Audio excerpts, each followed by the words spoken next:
O custo Brasil, que encarece o produto nacional e retira sua competitividade no comércio internacional, começa aqui.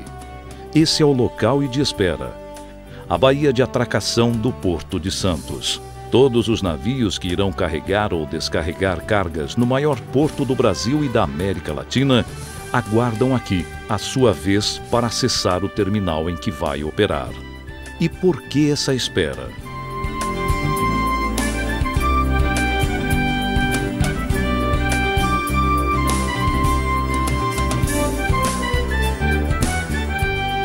A principal razão para ocorrer essa espera, que custa por dia, em média, $50 mil por navio, que é diretamente repassado para os fretes pagos pelos importadores e exportadores brasileiros, é decorrente da falta de espaço nos terminais portuários, principalmente daqueles especializados em contêineres, quando estamos analisando a carga conteinerizada. Além do fato de haver a necessidade de ampliação do número de berços de atracação para navios de contêineres, principalmente na região do Saboó, na margem direita do Porto de Santos, a grande causa é o espaço ocupado pelos contêineres de importação que são retidos deliberadamente, via preço e burocracia, pelos terminais portuários onde os mesmos são descarregados. A retenção dos contêineres de importação nos terminais portuários diminui o espaço necessário para o recebimento dos contêineres de exportação, o que acarreta uma sensível diminuição no fluxo operacional do terminal para operar o navio no menor espaço de tempo possível.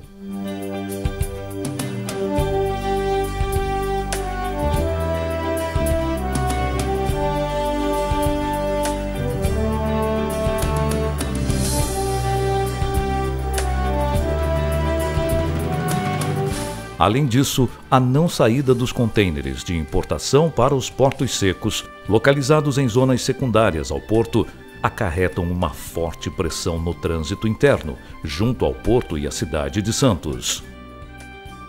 A burocracia da alfândega brasileira contribui também para que esses contêineres não sejam rapidamente transferidos para os chamados portos secos, ou mais modernamente denominados CLIAs. Esses recintos alfandegados foram criados pelo governo brasileiro na década de 70, no século XX, para adequar o Brasil ao mundo moderno, ou seja, permitir que as chamadas zonas primárias, portos, aeroportos e fronteiras secas, fossem locais apenas de passagem de carga e instalações voltadas a atender rapidamente as embarcações provenientes do exterior. Também servem para descentralizar os processos aduaneiros de desembaraço de carga na importação e exportação, gerando uma série de benefícios à própria aduana, ao importador-exportador e todos os agentes que participam do processo de importação e exportação. Porém, as EADs, hoje os portos secos, CLIAs, ficaram presos na legislação aduaneira do século passado, que engessou e imobilizou este importantíssimo instrumento de apoio e agilidade das operações de importação e exportação e de descongestionamento dos terminais de zona primária.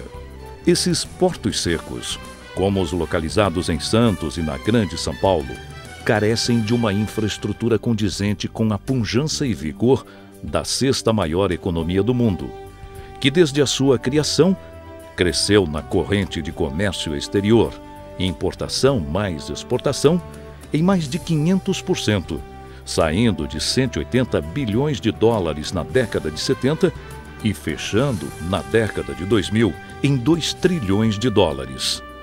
Continuam funcionando nos mesmos locais em que originalmente foram autorizados a funcionar pela Receita Federal do Brasil.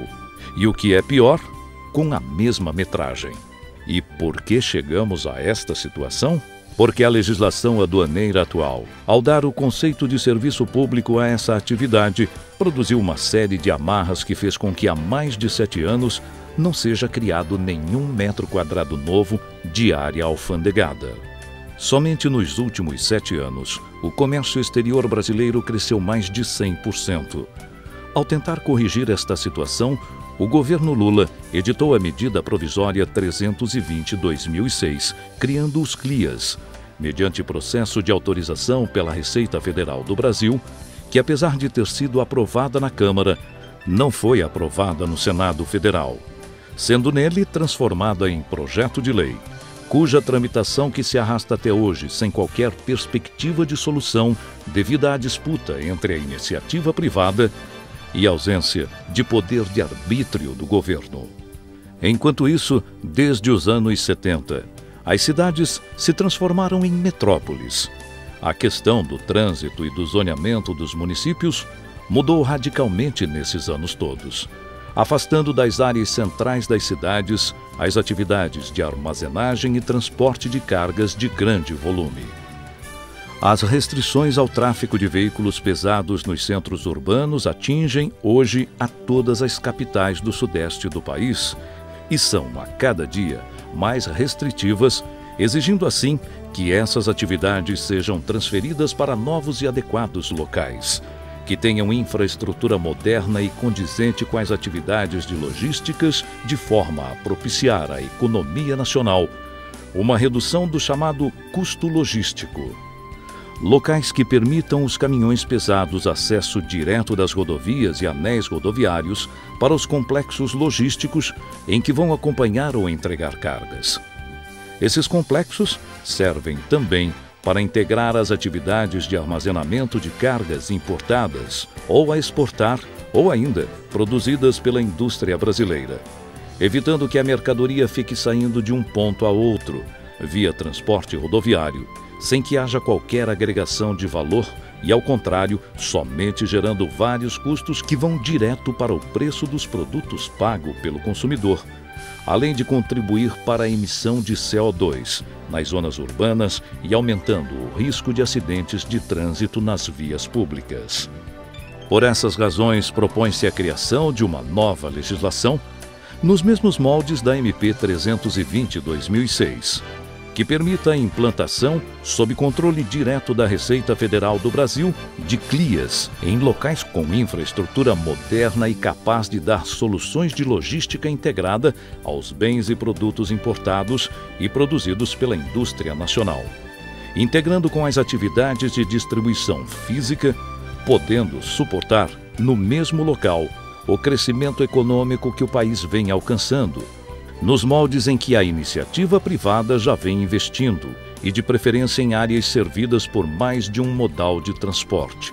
contribuindo, assim, para melhorar o equilíbrio da matriz de transporte do país, tão necessário para melhorar as condições de vida, segurança e de meio ambiente do cidadão brasileiro.